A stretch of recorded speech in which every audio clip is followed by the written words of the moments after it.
Hello and welcome back. Quick update. US को government shutdown and भएको छ र गभर्नमेन्ट ब्याक टु नर्मल भएको छ भने ओपन भएको छ अफिसियली। अब मार्केटलाई चाहिएको कुरा पनि थियो र अब आज चाहिँ सायद भोलि चाहिँ अब इन्फ्लेसन डाटा पनि आउँदैछ। वी डोन्ट नो डाटा कस्तो खालको आउनेछ, किनभने फेडरल इम्प्लोइजहरू सबैजनाहरू बिदामै थिए र सायद I don't know anyone has worked on the data. So maybe data अलिकति केही म्यानिपुलेट पनि हुनसक्छ तर त्यो इन्फ्लेसन डाटा भन्दा पनि मेन चाहिँ ट्रुफ्लेसनलाई हेर्ने हो भने ट्रुफ्लेसन चाहिँ आइराखेको छ र त्यो चाहिँ अलिकति रियल पिक्चर पनि दिन्छ ट्रुफ्लेसनले।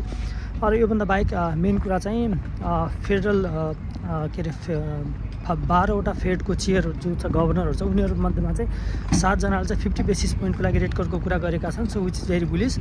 किन भनेपछि अहिले अस्तिसम्म चाहिँ यो स्टेभन के मिरिन भन्ने जुन चाहिँ ट्रम्पले नोमिनेट गरेका थिए गभर्नर, उनले मात्र 50 बेसिस पोइन्ट 1% 100 बेसिस पोइन्टको रेट कटको कुरा गरेका थिए। तर अब चाहिँ 50 बेसिस पोइन्टसम्मको कुरा निस्केको छ, विच इज भेरी बुलिस होइन। किनभने मार्केटलाई अहिले यो चाहिएको पनि छ, लिक्विडिटी एकदमै चाहिएको छ, स्पेसली युएसमा चाहिँ इकोनोमी एकदमै स्लो छ भन्ने कुरा गरिएको छ। अनइम्प्लोइमेन्ट एकदमै बढिरहेको छ, भले इन्फ्लेसन हाई फेडले चाहेको भन्दा माथिको इन्फ्लेसन भए पनि।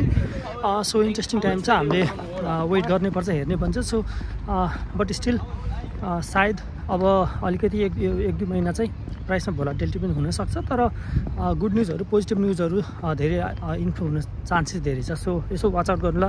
विडो नो होइन, हामीहरू 50 बेसिस पोइन्टको रेट कट पनि देख्न सक्छौँ, त्यो एकदमै बुलिस हुनेछ यो डिसेम्बरमा। Thank you.